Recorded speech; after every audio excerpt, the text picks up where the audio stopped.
Welcome to our dear friends, Dr. John Maeda's lectures. Dr. John Maeda's lectures. It's kind of a strange reunion. I saw so many nice familiar faces. We worked together in the late 19th, also 20s. I came to MIT in 1995. Then John Maeda landed next year, 1996. We are so happy together in E15 fourth floor corners. So that we have he studied aesthetics and computation group, also a tangible media group, and also day and night till very midnight we work together and having so many amazing stuff. But also I learned so many things from John Maeda. One first one is what aesthetics means. That's so important beyond the utility or pragmatic stuff. So I learned so much, but also we work together how to really manage. Management is something not so much reward. You have to really work so hard, but basically thankless job. But we did a lot of fundraising together after the first financial crisis. Yeah, but anyway, he's so famous. He got every design award. He's a real guru. He's a real influencer. He's a real visionary and opinion leader. I learned so much, but I'm so lucky because I was invited to Seattle 2 weeks ago. Then he showed up to my talk. Then he also came to stage. That really reunited us about the passion of research, art, also education. So now I'd like to let Dr. John Maeda to give the lecture. Thank you. All right. Thank you. Okay, so apologies to remote people about all this equipment and it isn't working really well. So let me just say, for you all online, I'll try to speak as loudly as possible. I have 3 microphones. This is probably the best one I have. Again, I apologize in advance to you. All of you here do not need a microphone because you're IRL. So we're okay? Can you hear me? Yes. You can hear me? Okay, look, that works well. Okay, real life works so well, Hiroshi. Okay, so let me operate this. And by the way, for those who are remote, I'm also operating a Zoom webinar, so I won't be able to see things at the same time. All right, this is the power of remote. Okay, so you should see that. Okay, there we go. Okay. All right. Okay, good. Okay, let me see. This is a screen over here. I doubled that over there. Let me make this larger. In this room today, I can see in the back of my head, there is Ramona Allen. And I'm just so delighted to get to see her after all these years. Taught me the importance of the human resources profession. It is an important profession because people, right? And people at the core of everything. And so glad you're here, Ramona. Thank you. I am here today to be with my dear friend Hiroshi, and I have a OBSBot camera that kind of tracks me sometimes. I'm feeling a bit awkward because I'm doing remote and this here. And Hiroshi's here too, but I'll do my best. Are we good? Yes. Okay, let's go. All right. So first off, if you're wondering if you're at the right talk or not, this is called basically how I learned to speak human after leaving MIT. I spent a lot of my early life at MIT, and I had to kind of figure out what it's like being not MIT, because it's a really cool place, but it can also be its own kind of echo chamber of sorts. And so learning how to speak human has been a kind of a passion of mine. And what does that mean? It means thinking about things beyond technology, which makes life much more interesting, right? For those of you out there who are curious about the world today, stuff happened in the United States, and this is sort of a PSA. Let's try to be thoughtful of people who differ from quote unquote us. I happen to be of the Japanese American heritage, and so I'm just more aware of the history of the United States and things like the Japanese internment. And can you imagine being like an American person and like rounded up to be like taken somewhere? That's like decades ago. Still happens today. So all of us, let's remember, if we're different from ourselves, can't we still take care of them too? And this is the Media Lab, and I admit to everyone who knows me well knows I'll always say, I didn't go to liberal arts school, so I'm kind of dumb. Meaning I don't really know a lot of things, this is where I came from. And so later people told me about Marshall McLuhan, and I was like, who is this person? And In later years of life, I began to read more of him, and I love what he says.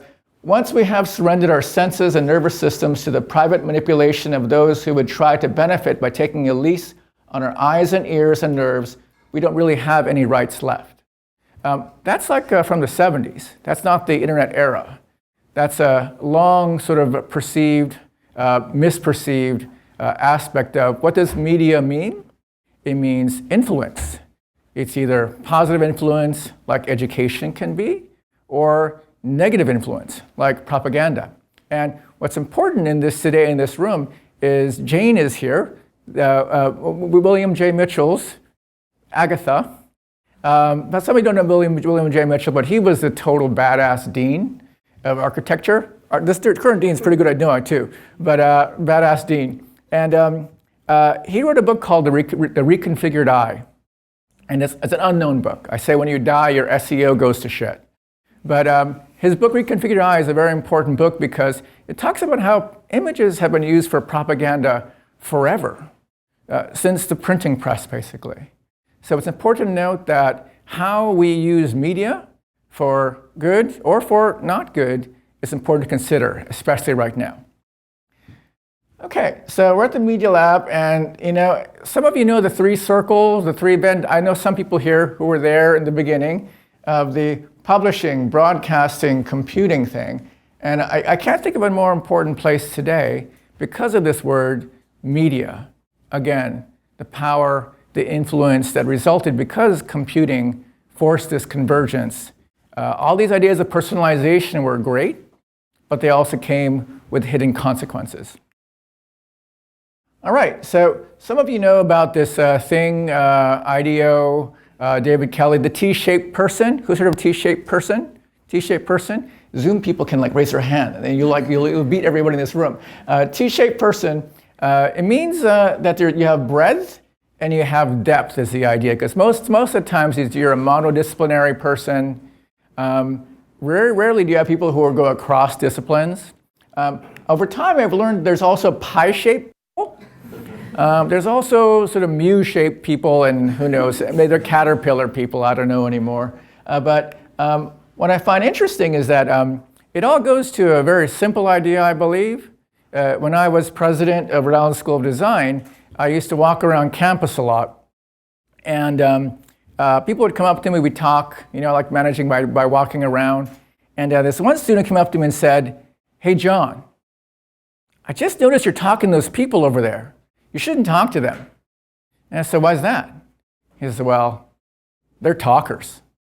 I said, "Oh, they're talkers. Yeah, they just talk about stuff. They don't do anything." And I said, "Who should I talk with instead?" "You should talk to the makers." I said, "Who are the makers?" "We make. We don't waste time talking." And I said to him, "But you're talking to me. So aren't you a talker?" But anyways, I learned that there's a riskiness near maker, but has a little talker. And you need to have talker because it's powerful. Maybe the engineers know that too. I've taken this and sort of extended it actually further. There's a talker and maker. It lives somewhere between the thinker and doer.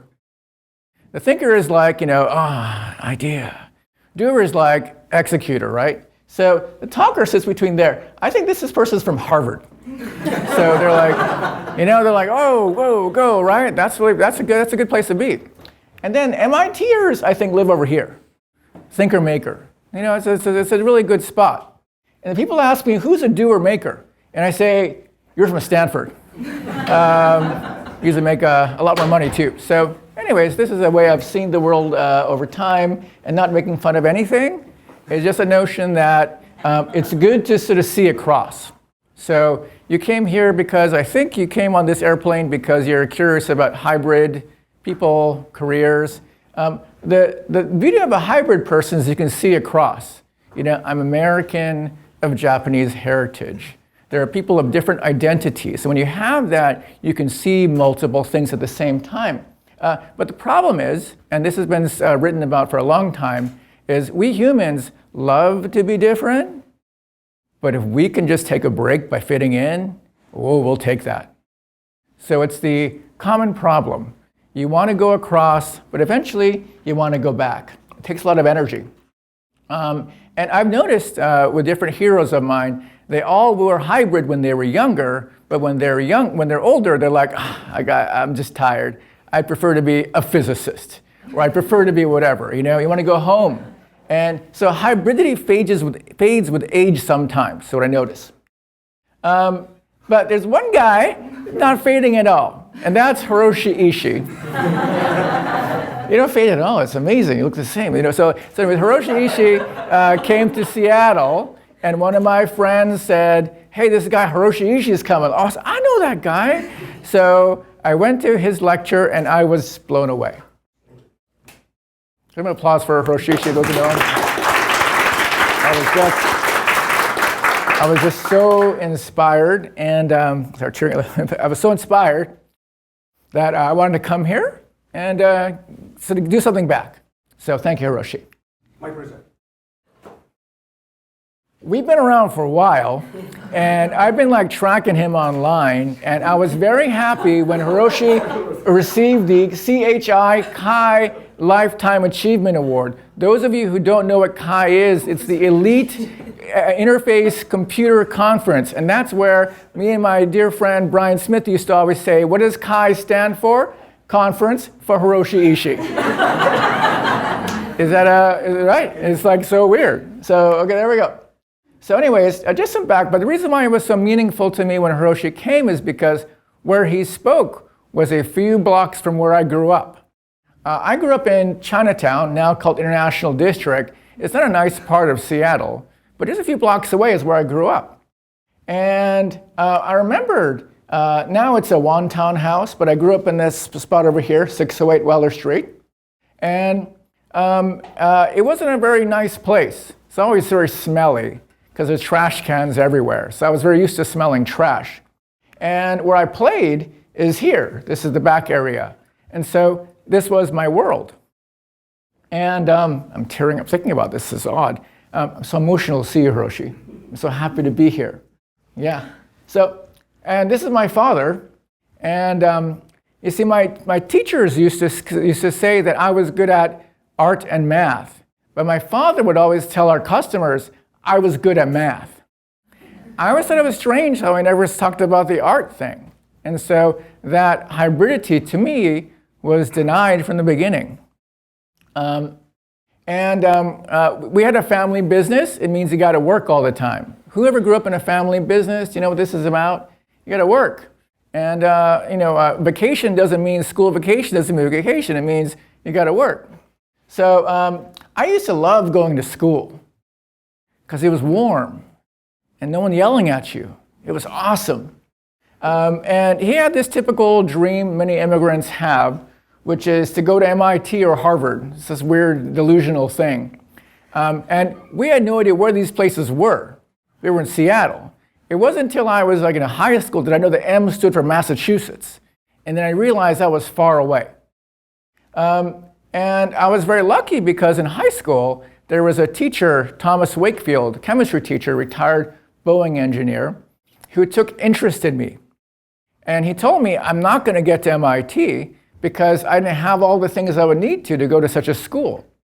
So he came to the tofu store on a weekend and told my parents I had to, vacation meant I had to go do summer classes, So, big deal. So teachers do make a difference. Those of you out there who know this, there's one or a few people out there who made that difference. If they're alive right now, send them a message, because I wasn't able to send Mr. Wakefield a message. So please do that today. Okay, so it was 1984. I was graduating from high school, and there was this thing called the Macintosh came out. And my mother saved up money to get me one. And I came to MIT with this weird computer. And I remembered it was so different from the computing paradigm that was more common here. Regular terminals, PCs, why are pictures on your screen? That's gross. That was the era, really. But because of it, I landed in the era where the AI lab was just sort of tapering off. And who remembers the Symbolics Lisp machine? Come on. Lamborghini of computing. There we go. Lamborghini of computing. Please look that one up, the Symbolic Lisp machine. There was also something called the connection machine, those who remember, which is now a bar in the lower lobby. It's kind of tragic. But there was a time where computing was exotic, and that era was quite exciting for anyone in the field. This building is named after Jerome Wiesner, who was quite an unusual person because he had this belief that having worked on the Manhattan Project, many scientists of that era realized that science is amazing, but sometimes it can do things that you wonder about later in life. Many scientists with a conscience are part of the people that I remember from my generation of professors. And Wiesner was super famous, but I didn't know it because I was like in building 10 in the elevator. There was an older guy walking in, starts talking to me about where do you live, and I'm like, this is very creepy. And then the next day I noticed he was important. He was in all these newspapers, and he was an ex-president of MIT, advisor to JFK. So, the real deal. And because of a sound isolation problem for people of here and here, I can't play the video, but I have this video here of Wiesner, and I'll turn this off without any whatever. But it's a scene where he's explaining where President Kennedy is asking about the effects of nuclear weapons and what's going to happen. And Wiesner describes how, look outside the window now, President.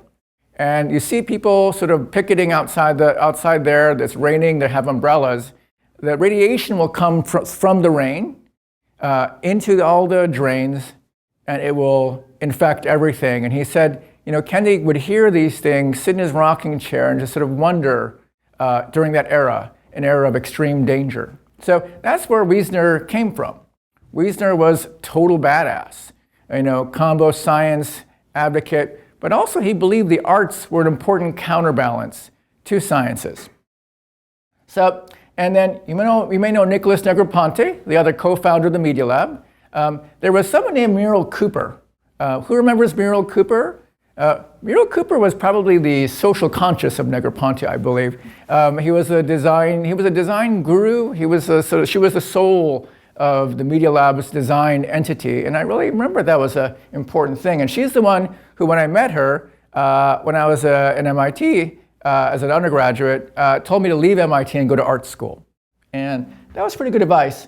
But I wanted to stay. So I was joined the PhD program here. And I had an unfortunate situation with the advisor. Some of you will remember that. And suddenly, I had to drop out of MIT. And that was the best thing ever. So I dropped out of that program, and then I like to say that failure is a good thing. It just doesn't feel that way when it happens to you. So it was awesome failure. Didn't feel good then, but it really helped reshape who I am. Failure is awesome, right? It's good. It's a good thing. So anyway, I rematerialized in the art world. I went to a Bauhaus-inspired school in Japan. Hey, Ton, how you doing? A Bauhaus-inspired school in Japan, and I kind of restarted things. I was away from the computer, which was really important. Because, in the 80s, people didn't know, but we were like stuck to computers then. Luckily, they weren't mobile, but we're stuck to them. And so I was computerless, and I had to learn things like, I remember I was in an ink drawing class, and I immediately did this, which is undo, I realized there's no undo in the physical world. So things like that struck me, and I basically relearned how to be.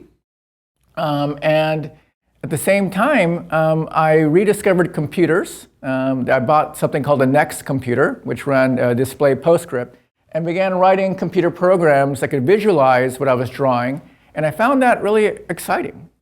And with that, I began drawing all kinds of things that I thought were difficult for a human being to draw. And this was the early 90s, and it resulted in doing all kinds of things for different people. I was lucky to be somewhat active in that space in the 90s. This is my favorite piece. It's called the About Clock. It's a California West Coast style clock. It's never accurate. And so these are things I used to build. And then I heard that Muriel Cooper passed away, and the Media Lab needed someone to sort of continue along her vein. And so I came to the States. I was living in Japan back then, and I took the opportunity to visit someone I had always wanted to meet, a person named Paul Rand.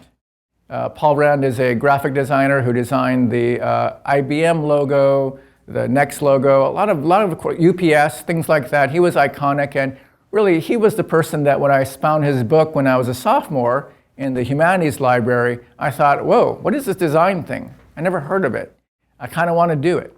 So I came to visit him in Connecticut, and I dropped by the Media Lab, and some of you who were there were kind enough to bring me here as a professor, so I thank you for that opportunity that I had. It was fun.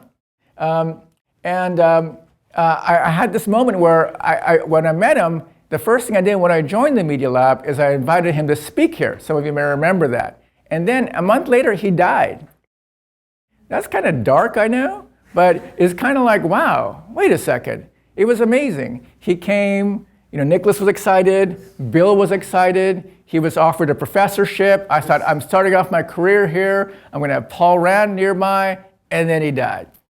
And I thought, whoa, interesting.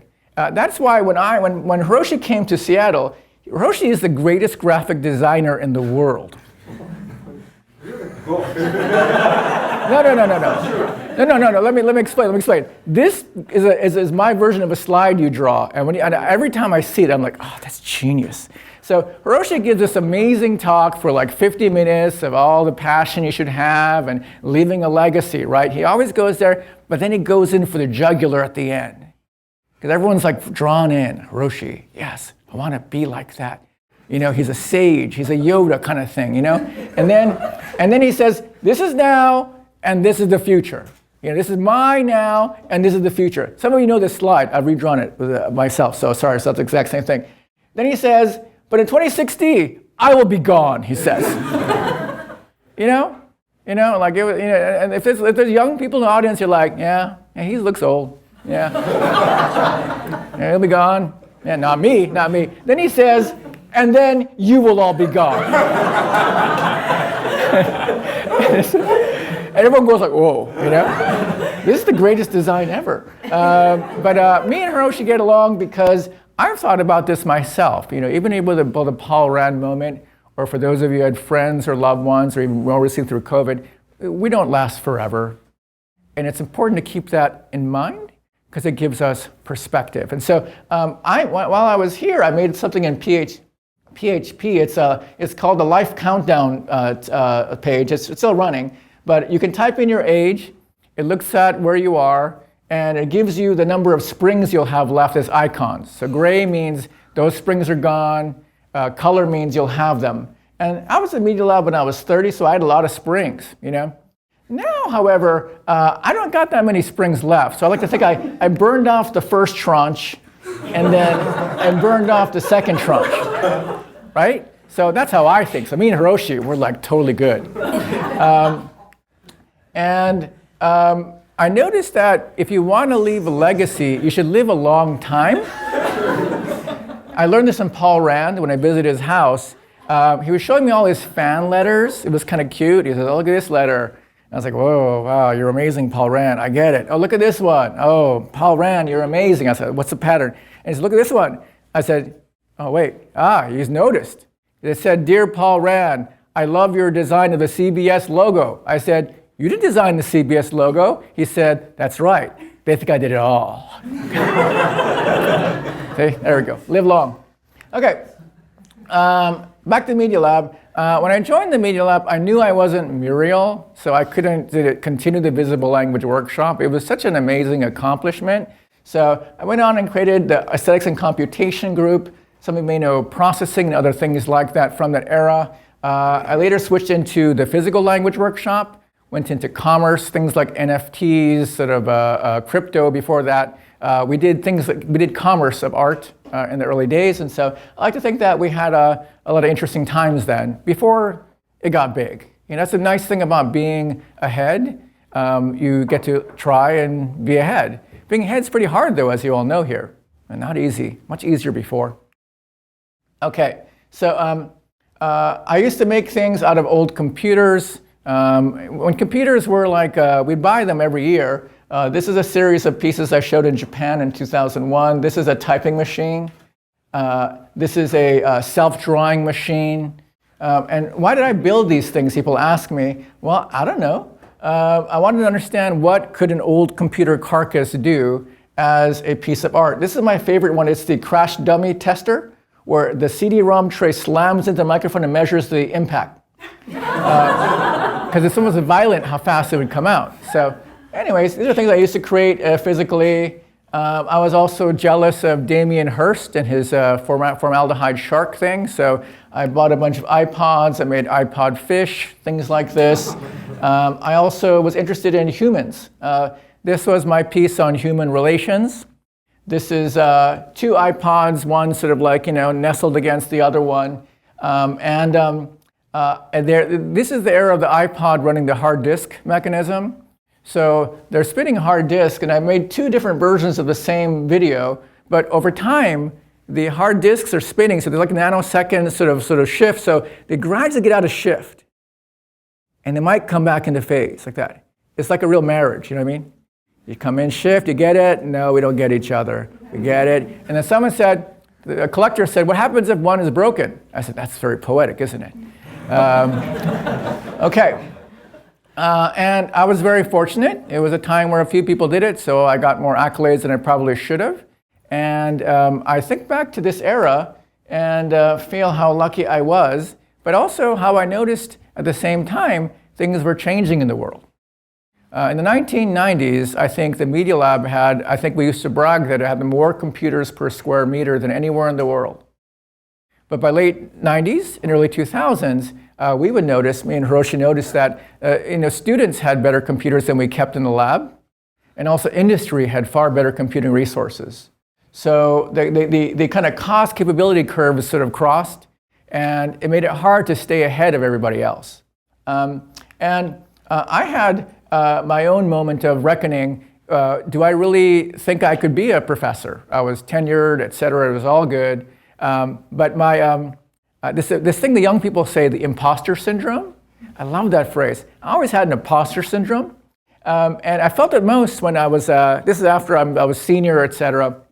You have to understand, in 1985, when I took artificial intelligence, there was this man, Patrick Henry Winston.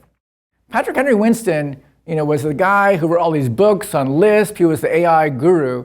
And I remember, we were all wondering in class to finally see Patrick Henry Winston. And some guy walks in with like a sweater and a Coke and takes the sweater off and is that the graduate student, And then we thought, oh my gosh, that's Patrick Henry Winston. So many years later, when I was here and he was my colleague, I was walking the hallways somewhere, and there's one of these fancy buildings has these chalkboards that no one actually uses, but look cool.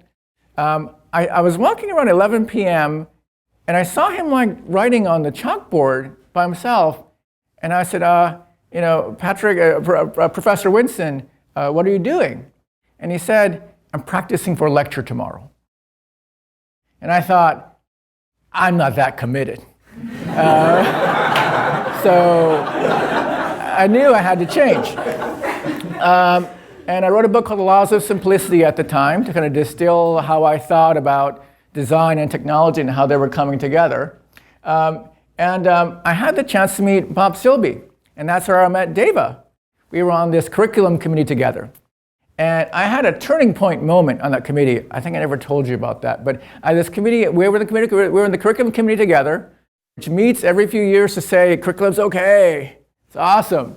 And there's some, or not. And there's students on the committee too. So this is great, because they're they're the customers, so we understand whoa, how close are we? And we were talking about freshman advising. And when we were at MIT, it's MIT undergrads from the era of the 80s, et cetera, we used to have faculty as freshman advisors.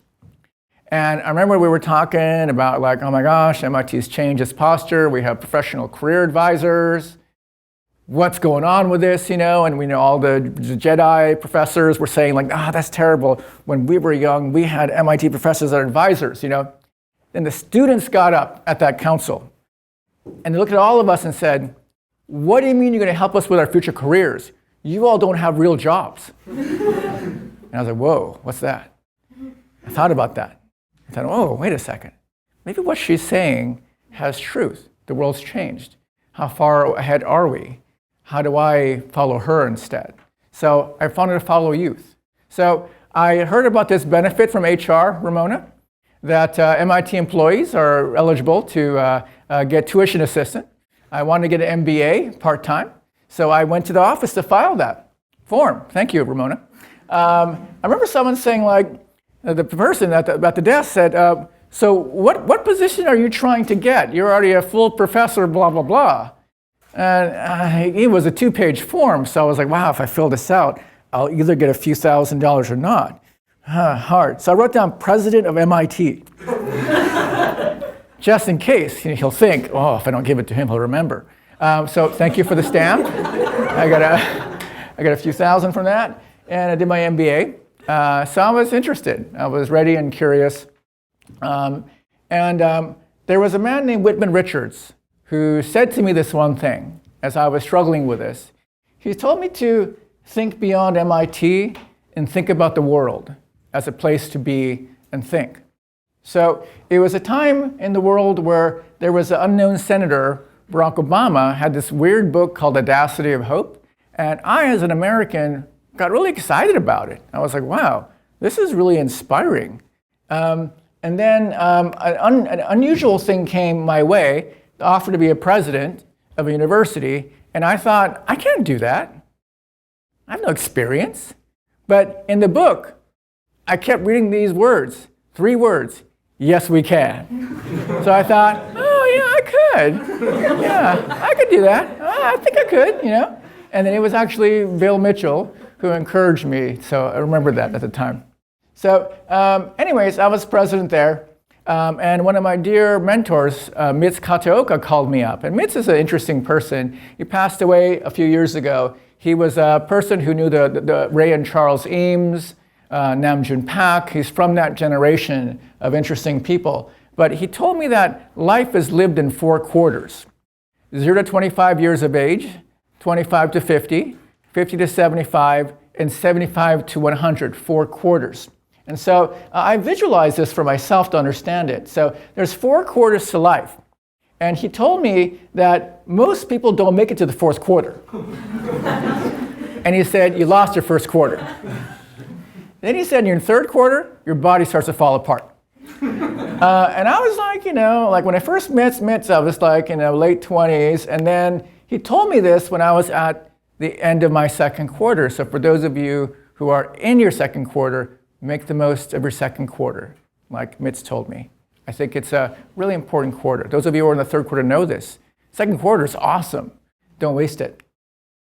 Okay. So anyways, I joined RISD as president. It was summer. People were really hopeful of me.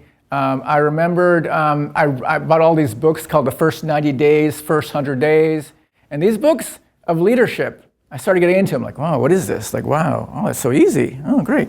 And they all say unequivocally, as a new leader, people will ask you for your vision. And you should never tell them you have a vision. The vision comes from everyone. So do not have a vision. But what does everybody do? They come up to say, what's your vision? What's your vision? What's your vision? You're like, oh, well, I don't got a vision? Or what do you say? So I was lucky because it was a summertime. And Brian K. Smith, who used to run the summer program and other things at RISD, knows this very well. Summer program, like, no one's there, so it's kind of microphone off.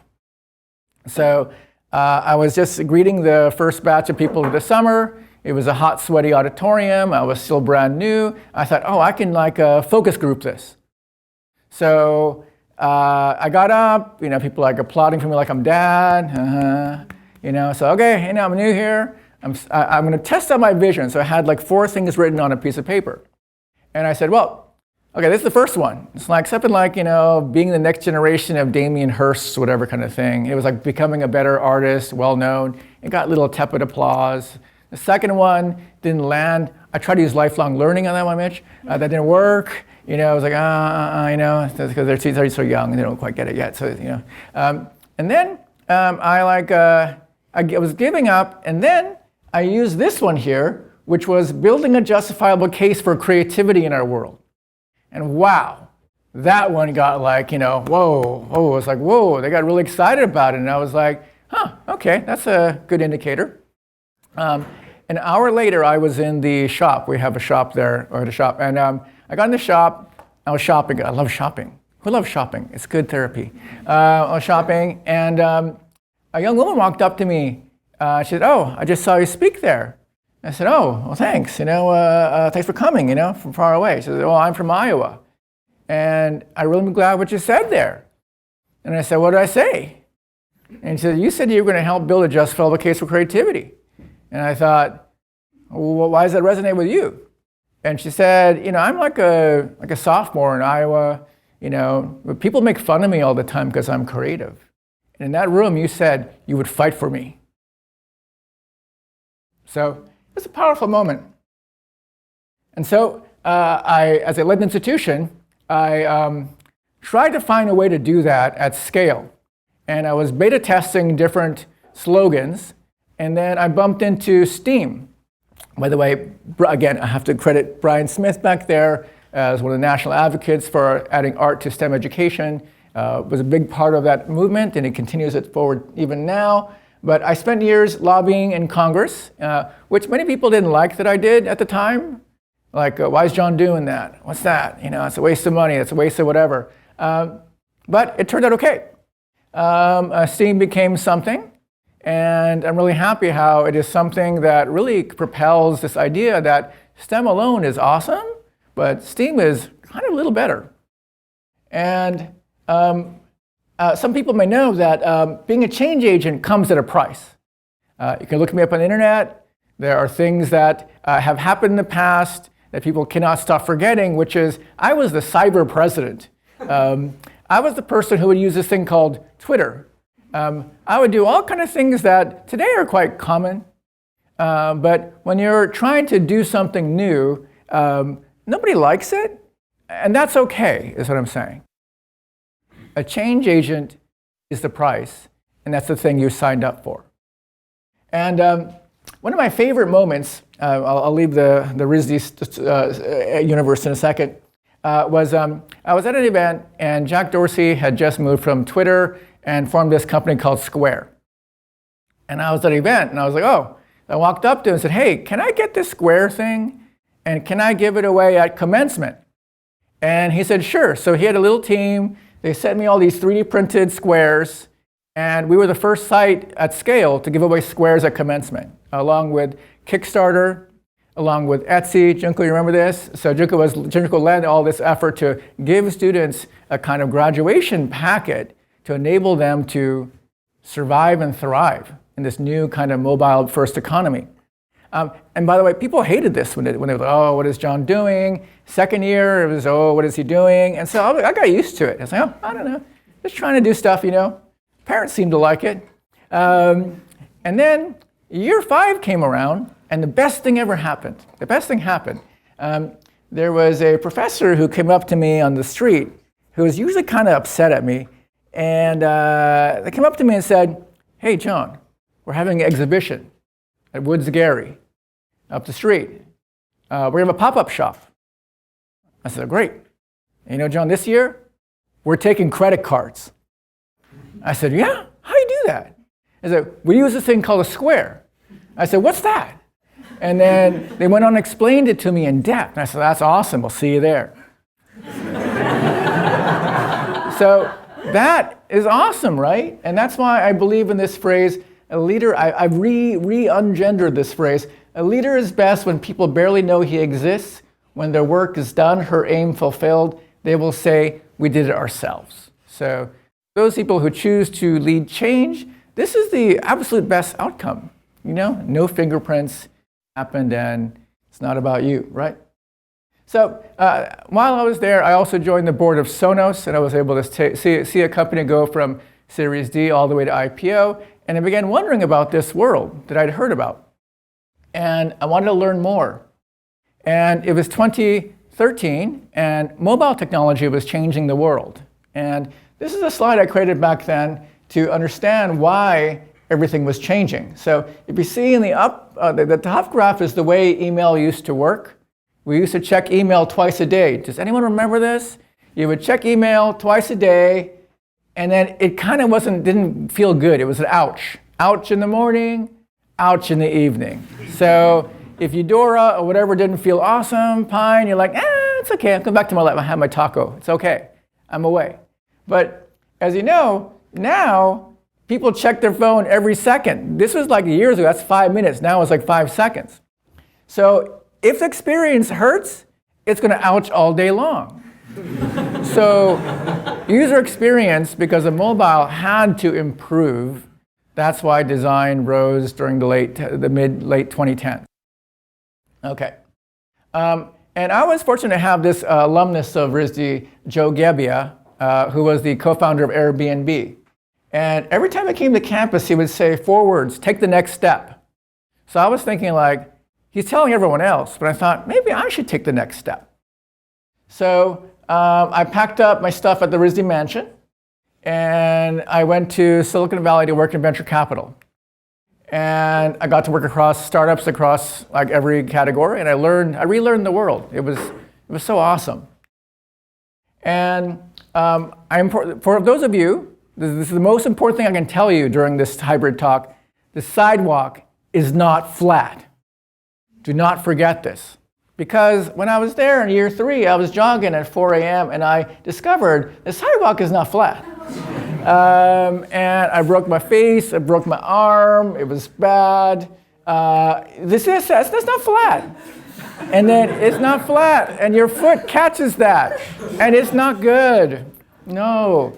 But I remember being carted into the ER and having this epiphany, and that was realizing that I looked Asian. I know, weird, huh? I realized I looked like this, and I was like, whoa, is that why? Oh, interesting. I realized I'm kind of a type O minority.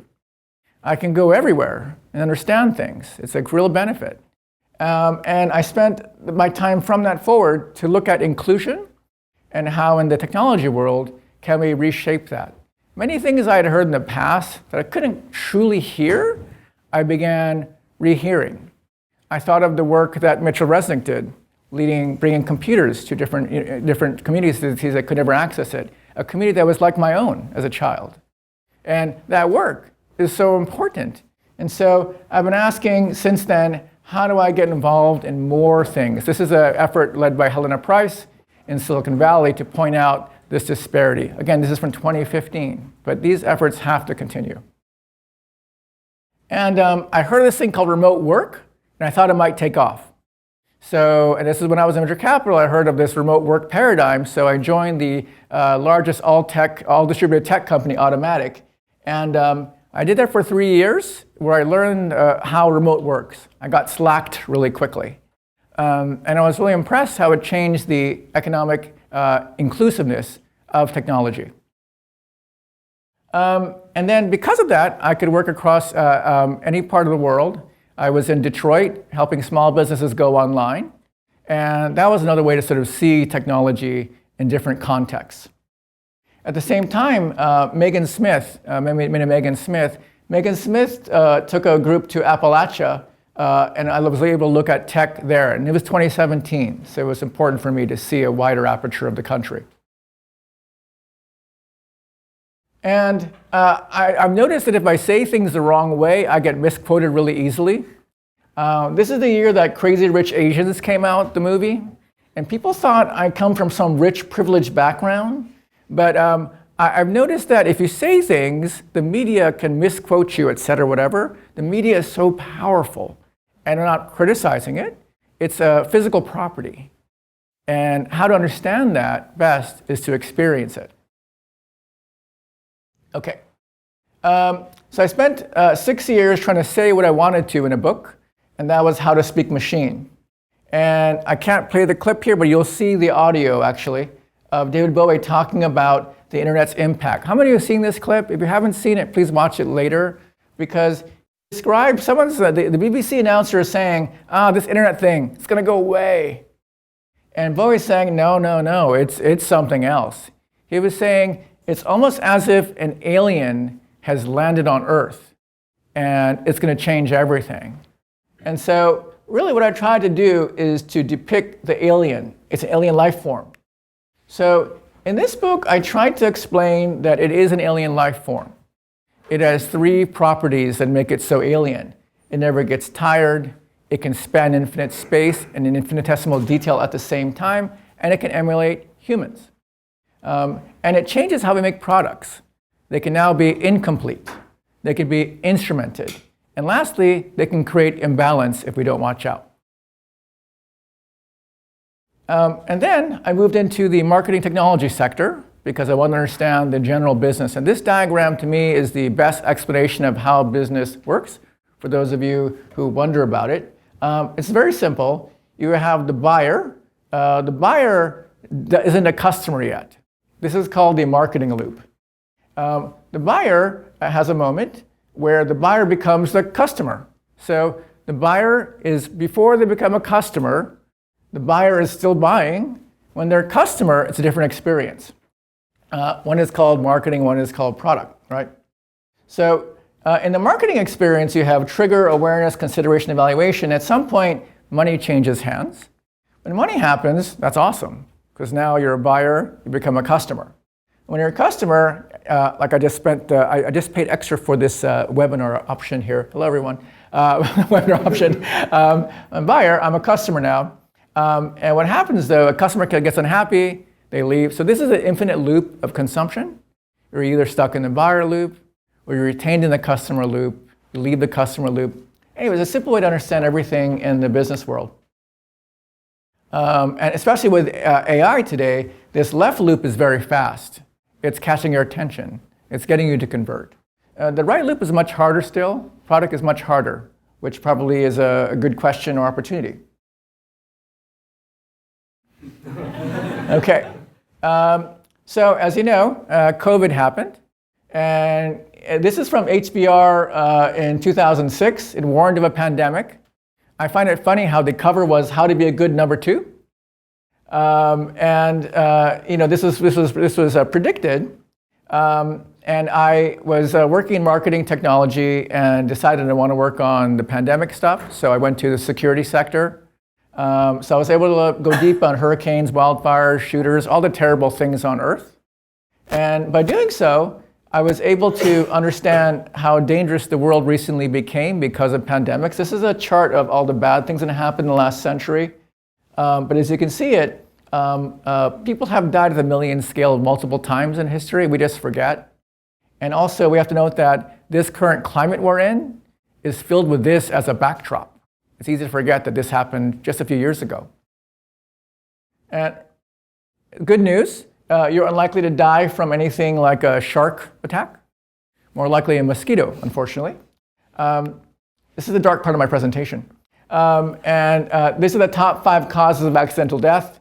Motor vehicles, look out. People ask about climate change, how it impacts hazards. Most of the hazards in the world are impacted by climate. So when climate changes, all these types of hazards increase. Again, another example of the world we're in today. And this phrase is my favorite one from supply chain guru Yossi Shafii: be risk-averse, not risk-averse. So just be aware that it's okay to be afraid, it's okay to work through it, but if you're aware of the risks, it's actually extremely important. This is an ambigram I had created. It's where you flip it upside down, it reads differently. One way it reads resilience, the other way it reads adversity, because through adversity, we create resilience. You may be feeling not good right now. So there is a powerful thing from a psychologist, Seligman, called the ABCD method. First off, articulate the adversity you've encountered. And then believe how you're impacted, express that. And then consider the consequences of that belief. What does that mean? And my favorite is D, dispute your belief or distract yourself. I don't know about the latter one, but advice from a famous psychologist. Okay, anyways, I had to move back to Seattle for my parents. I had to find a job in Redmond. They're like a block away from Microsoft. And I got a job at Microsoft working in AI. And it was October 2022. My friends all said to me, wow, that's a really dumb idea, John. Working in AI in Microsoft.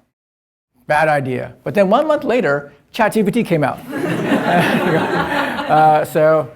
Weird circumstance, and so I've been deep in the large language model revolution, and that's been exhilarating and interesting. And so by being close to AI, for those of you who said I was going to talk about AI, search for this. I have a lot of content online available. Design and Tech Report, South by Southwest. I give this every year, talking about design and tech. We're closing up. Here we go. So Bill Mitchell, I just want to say, is someone that I hope, if you're looking for stuff to read, please buy one of his books. He wrote so many books, and the books span computation, society. They span so many themes. I mean, it's almost as if he was hanging out with Pliny the Elder. It's not a beer. It is a beer, but you know what I mean? From one of my books, I wrote this thing that he said one time: blast away at it, get it done. So let's get it done, folks. Let's figure out what we have to do. You know, let's hit all 3 points of that triangle. It's an important time to do that. I want to thank Bill. I just joined the Miller-Knoll board. I think Bill would be happy because he likes those chairs too. So thank you, Bill. This is a summary of this talk. This is from a Royal East, used to be my favorite restaurant. This fortune changed my life. It says, the great pleasure in life is doing what people say you cannot do. So that's a summary for you, for people who are tracking with a large language model. Hybrids are always insecure because they're creative. And so I like this phrase: if you don't like change, you're going to like irrelevance even less. Creative doesn't want to become irrelevant. It's why they keep changing. So this is a summary slide. And the last one is something that Paul Rand said to me, which is really important. When I went to see Paul Rand at his studio, I was only supposed to be there for an hour. 8 o'clock I arrived. And he opened the door and said, "You have to work all day with me for free, because my assistant is sick." So I said, "Whoa, weird. Okay, I'll do that." So, and it was 8 a.m. It was in Connecticut in the boonies. And I was sitting there working on his last book. It was kind of weird, because I found him in a book. I'm working on his book. And then it's 11 o'clock, 12 o'clock, and I'm hungry. And back then, we didn't have snack bar technology. So I was like, whoa, awkward at someone's house who's really famous, and I'm hungry. And so he came out with this sandwich. It was a bologna sandwich, and he put it in front of me. He said to me, "I don't make sandwiches for anyone." And I said, "Oh, thank you, sir." So I was eating it, and it was so delicious. He's just sitting there looking at me while I'm eating, so it's very awkward. And he said, "Young man, I have something very important to tell you." I said, "Wow, what is that?" He said, "Make lots of money." And he could see how disappointed I look. And he said, "That isn't what you think." He said, everything he ever did that I loved, he made no money on it. He made money on things that didn't make as much money as he made money on things he didn't like to do to pay for what he loved to do. So that's his final note. Money is important as a hybrid. Earn a lot so you can have freedom. Okay, that's done. Thank you. Thank